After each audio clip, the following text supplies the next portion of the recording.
AP Environmental Science students. We're going to go over uh, Chapter 3 here on ecosystems. Try to get through this quickly. Here we go.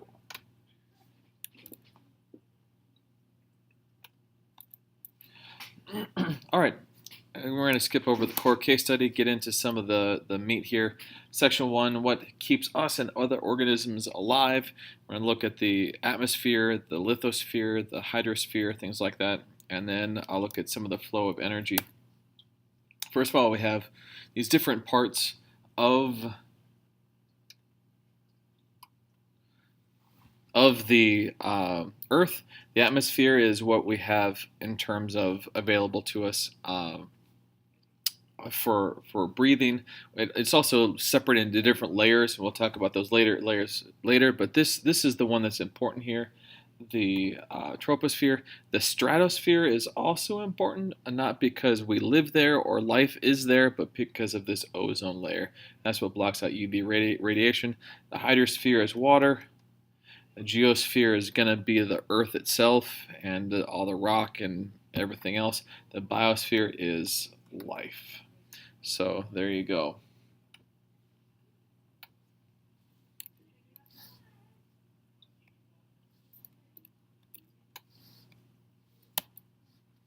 Okay, so here is kind of a diagram of the different pieces. The factors that sustain life on Earth. These are the three big things here. The one-way flow of energy. 99.9% of the energy that we get and use on this planet comes either directly or indirectly from the sun. Even fossil fuels were once living creatures that got their energy from the sun. And so we have all of that. And then we have the cycling of nutrients. This is part of like food chains and food webs. And then the gravity that keeps all of us on the planet and not just flying off into space.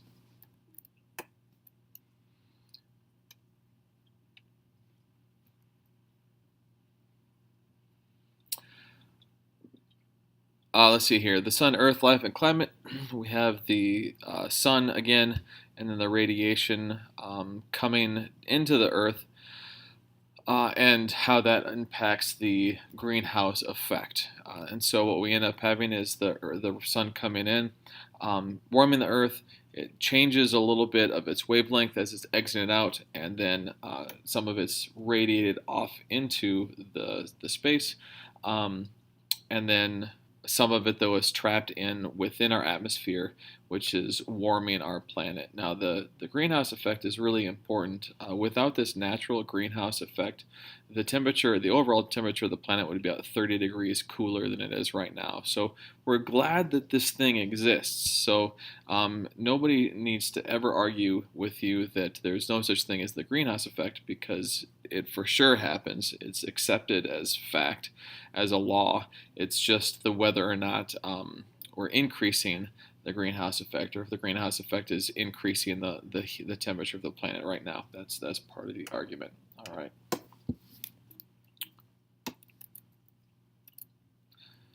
So here's one of the diagrams with that, so we can see where the radiation is coming from and where it's being absorbed. So there's the UV being absorbed, reflected, and then we get just a little bit of it that is trapped in the earth or on the earth here, so that we can use it. The rest is going to get shot off into space. Some of it's going to be trapped in by the greenhouse effect, and so there you go. Major components of the ecosystems. So this is going to be the different parts of an ecosystem. So first of all, ecology. That's the study of ecosystems and how they interact with each other. We have this hierarchy, basically going from organisms down to the biosphere, and there's going to be a slide here to look at. Yep. So this is the one I wanted to show you. So we start here from small to big. So we have atoms, molecules. Molecules make up cells. Cells make up a single organism. So organism is just like you or I or your pet dog or cat or a deer out in the wild. If we take a group of that same organism, that's called a population. If we take different populations and mix them together, we get communities.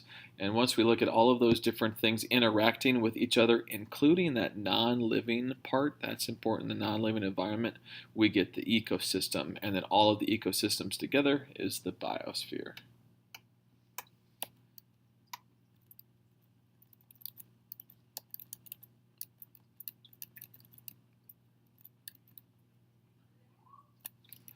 All right.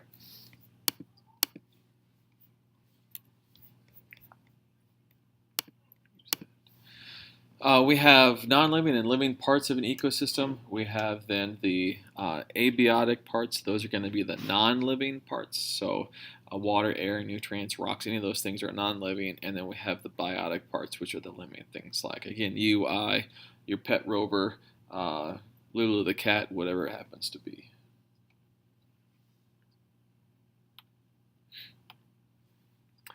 So this is the first part that we start to see some information about interactions within an ecosystem and how things are interacted with each other. So we have the primary consumer, which is eating the producers. We have the secondary consumer, which feeds on those. And then the other sorts of cycling of nutrients. So this is a good picture of the cycling of nutrients. All right, so we have producers. Those are the ones that are going to be making their own energy, and they do this through photosynthesis. There's other ones that do chemosynthesis, and this is done like in volcano vents in the ocean. Don't focus a lot on this. Remember I said that 99.9% of the energy that we use comes directly or indirectly from the sun. The other 0.1% comes from chemosynthesis. Now don't quote me on that percentage. It might just be 99%, but it's a very, very small amount that comes through this, that uses the heat. Basically, it's the heat from the planet, the inside of the planet, that they use in order to get their energy. We have consumers, which are also called heterotrophs, so producers, autotrophs, heterotrophs, and they are going to be eating the other parts. So you have primary consumers, secondary consumers, tertiary consumers, and then the difference of the consumers, carnivores and omnivores. Examples of producers, consumers, decomposers, and detrivores. So there is a difference here. So decomposers are things that break down the final part of that that dead organism, and these include things like bacteria and fungi, or fungi. Bacteria and fungi. So things like flies and worms and maggots and those kind of things are not going to fit into this decomposer category. They're going to fit into this detrivore category, and they feed on the dead leftover material that's there. And so, yeah, so here it is. And these are going to be the things like earthworms, vultures, flies, maggots, all that kind of stuff.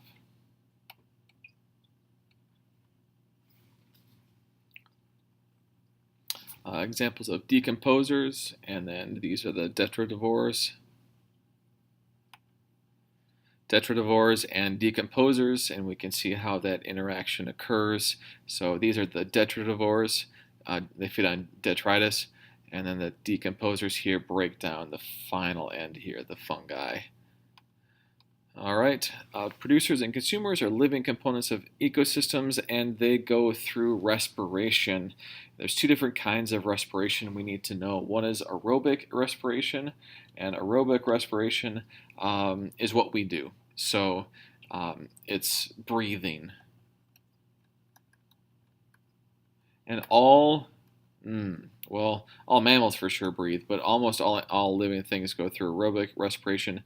The anaerobic respiration are things that break down the carbon components and then produce things like methane and acetic acid, or another one is alcohol. So that process is done through bacteria breaking, like yeast, breaking down sugars and turn it into alcohol. So those are anaerobic. So and it's called fermentation, and it's also the name of we give to making alcohol. So there you go. Yeah, energy. The one way of flow of energy. Yep, we're good here. So we have the ecosystem components, and we have the flow of energy here to the producers, to the consumers, to the decomposers, and then back again. So this is the chemical cycling. Notice it's a cycle here. And at each step, we're going to lose this heat. And heat. So that is where a lot of the energy gets lost. It degrades, so we have a lower quality of energy just as heat into the environment.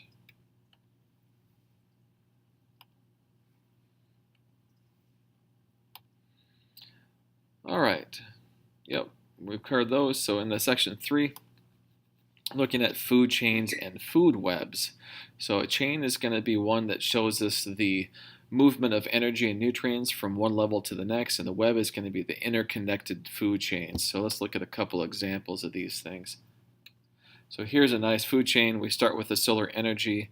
Look at the heat. This is an important concept. Everything gets lost as heat in between. So we have the producers taking the sun's energy and converting it into glucose and other things, carbon compounds.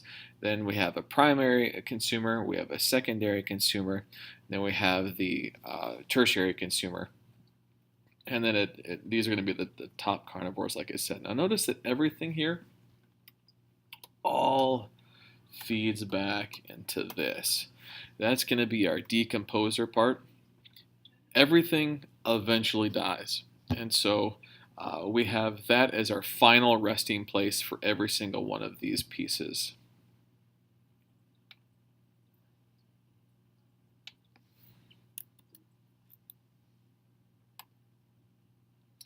So we have a food web, and a food web is going to show us the interconnected nature of all of the different pieces, and it's less hierarchical.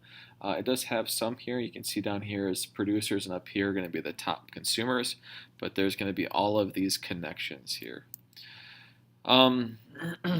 Yep, we've covered this, the producers, photosynthesis, the different consumers. It seems like we went backwards here. What happened? Oh yeah, we did. Okay, so now that makes more sense. Here we go. So here's the idea of biomass. So biomass is one way that we measure how much energy is available in a system, and it's just the organic matter. So anything that we have without water, so dry weight, so that's without water, and the amount of biomass decreases at each trophic level because of that loss of heat. So there's that loss of heat, which means there's less energy as you go up the trophic levels, so there's just less things. And that's part of what this energy flow is talking about. 90% of that energy is lost just as heat as it goes from one trophic level to the next, and so there's less energy available for that next trophic level to have access to. And so there should be a diagram here that shows us this. Yep, this one right here. So we have, let's say, 10,000 units of energy here, and once it goes to the primary consumer, we have 1,000 units because of the energy that gets lost as heat. Same thing the next one, and the next one, and finally. So this is why we don't see consumer levels much above the tertiary, because there just isn't enough energy to support a population like that. So there you go. All right. So we have primary productivity. We have two different kinds of primary productivity, and gross and net it's very similar to like a paycheck. So your gross is all of the stuff that you have, all of the energy per area per year. The net, though, is what we take all of that and we subtract the rate at which producers use energy for the respiration. So this is basically, we're subtracting that heat part, that part that is required in order to keep the things alive. So this is the important one, the net primary one, and that's what we use to measure the how much energy is available within an ecosystem, and it's different based on the ecosystem. So here's a good example. We have both terrestrial and we have aquatic ecosystems, and it's really good to look at these because it's really common to see test questions about this kind of stuff. That swamps and marshes, which oftentimes we look at as being fairly useless because we can't grow crops there, huge amounts of primary productivity. Same thing with tropical rainforests, have that there. And down here we have the estuaries. Now, estuaries are the places where freshwater meets salt water. So, where rivers meet the ocean. So, like where the Gulf or the Mississippi River flows into the Gulf of Mexico. You end up with these areas of really rich biodiversity where there's lots and lots of life, and just kind of these floodplains. So, like in New Orleans, there's lots of estuaries around that area. They call them bogs or swamps or whatever, and that's what they're talking about. The Everglades in California and places like that, we're going to deal with estuaries. If you look up mangrove forests, that's part of these estuaries. Another one up here that would be here that's not listed is going to be like the coral reef. Lots and lots of life, lots and lots of stuff in coral reef. So there you go.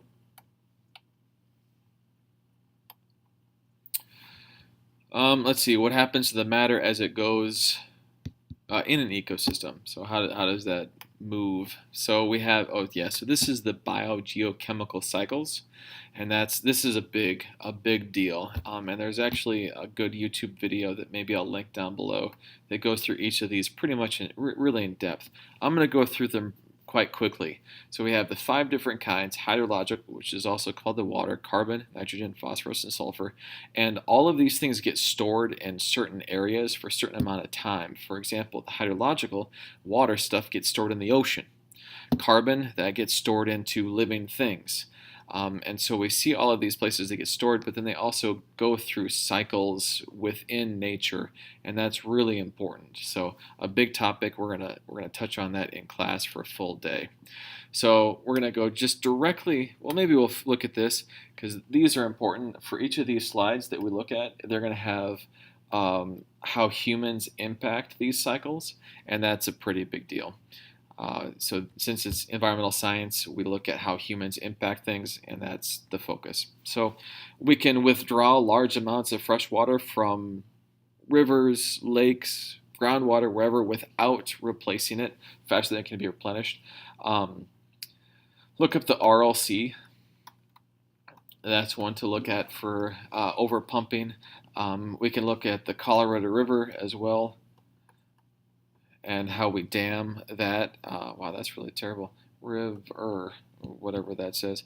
And how that gets dammed several places on the way down to where it dumps into the ocean, and it's just a trickle by that point. So lots of problems there. We also get lots of flooding when we drain wetlands and we pave things. So this just happened in 2017 with the hurricane in Texas. All of the paving that had been done in Houston, some scientists are saying that made the flooding worse because the water didn't have anywhere to go. So there's that. All right, so here is a nice picture of the hydrologic cycle, and we can start picking out the different places. We have the light blue, which are natural reservoirs. We have the lakes, which are, or excuse me, natural processes.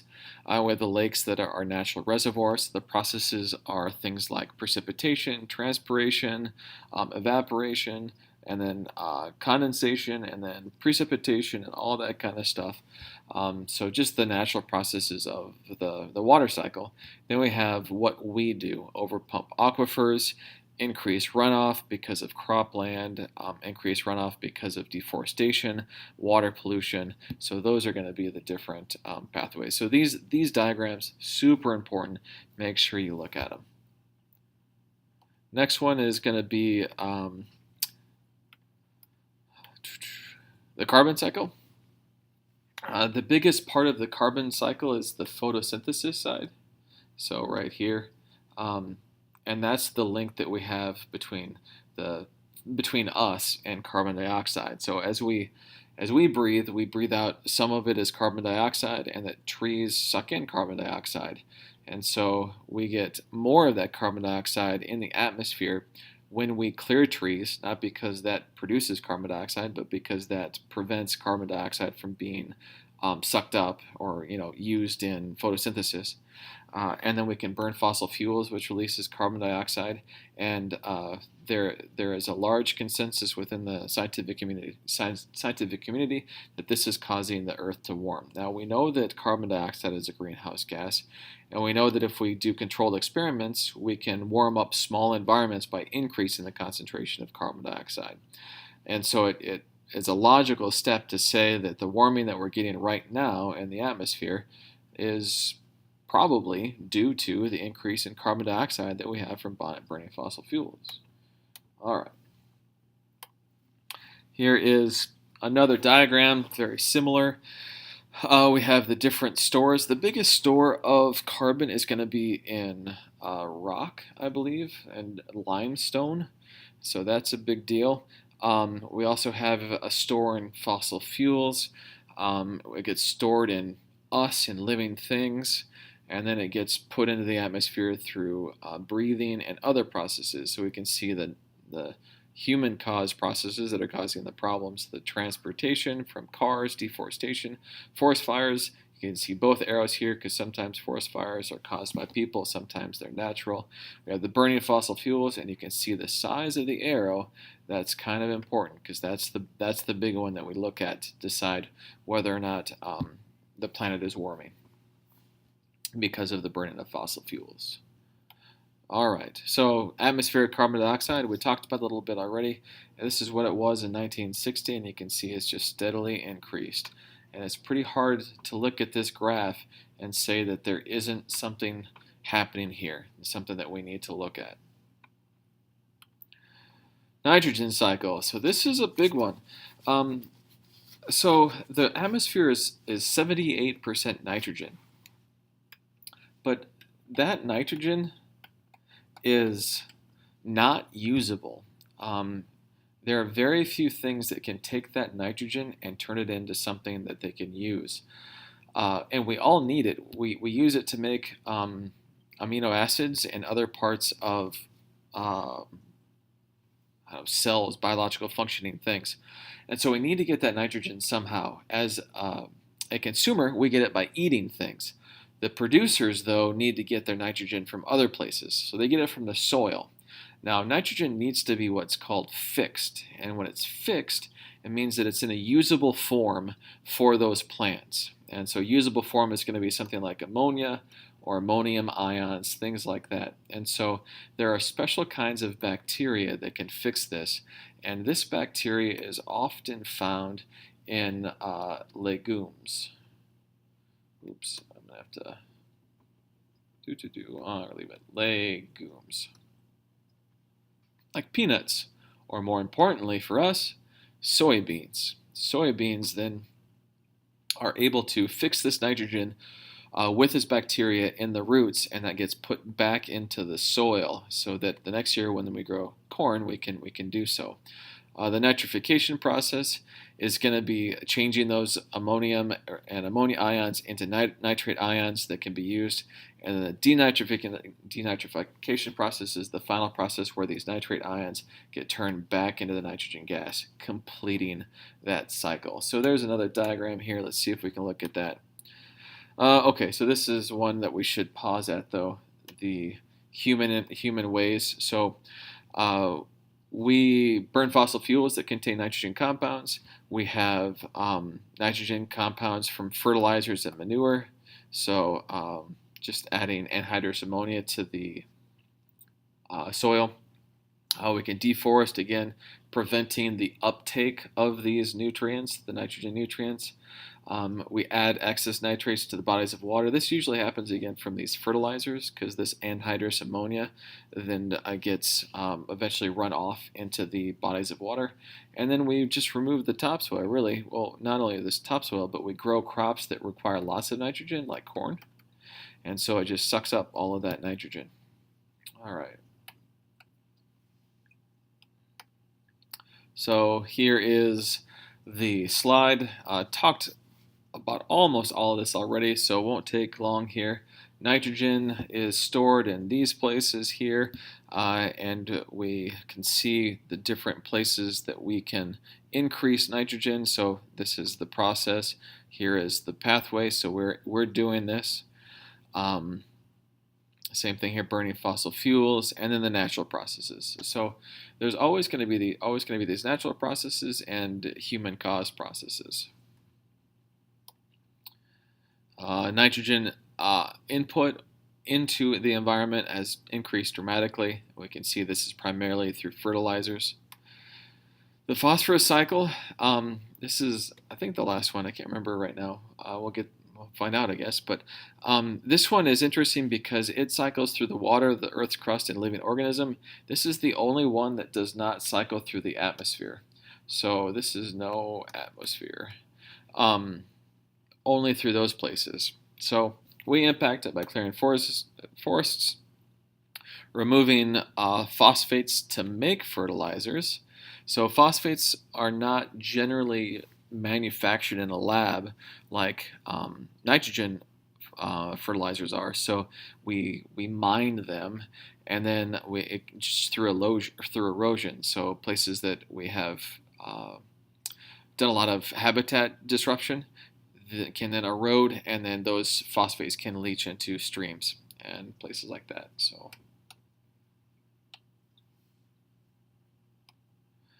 all right, so here is the phosphorus. You can notice there's no atmosphere component to this. That's kind of a big deal for this one. And we can see the different stores, the reservoirs, all the different places where it gets stored, and then the processes that happens. And we can see that the phosphates from sewage and fertilizers and mining waste, those are the big ones. So you always got to think about erosion as part of it and runoff as part of it, because those are the two ways that this stuff can enter into bodies of water and then be transported somewhere else where it would be unwanted. Oh, the sulfur cycle. Yeah, this is the last one. So this one is found naturally in a lot of places again. Big one though here that we got to talk about are these fossil fuels. So again, we have fossil fuels as part of the cycle. Since we burn a lot of fossil fuels, we get a lot of this in the atmosphere. When we get sulfur dioxide in the atmosphere, we get this, which is sulfuric acid. And sulfuric acid then can rain and cause problems. So this is the acid rain piece. So human activities, we burn these fossil fuels. That's pretty much it. So I guess the conversion of sulfur containing. So this is purifying metal ores. But otherwise, it's burning fossil fuels and how that sends carbon dioxide into the atmosphere.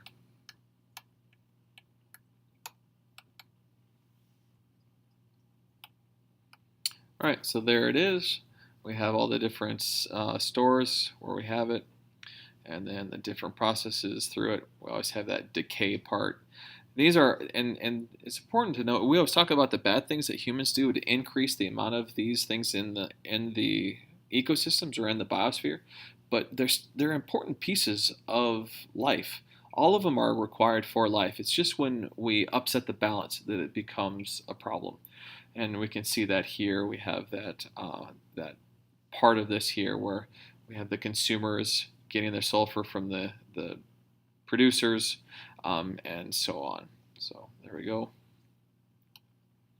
All right, the very last one, how do scientists study ecosystems? And there's 3 different ways I think that we go through. One is what's just called boots on the ground. You go out and you do field research. And when a lot of people think about environmental science, this is what they think of. You're going to go out and you're going to do research in the ocean or forests or whatever, and then gather information.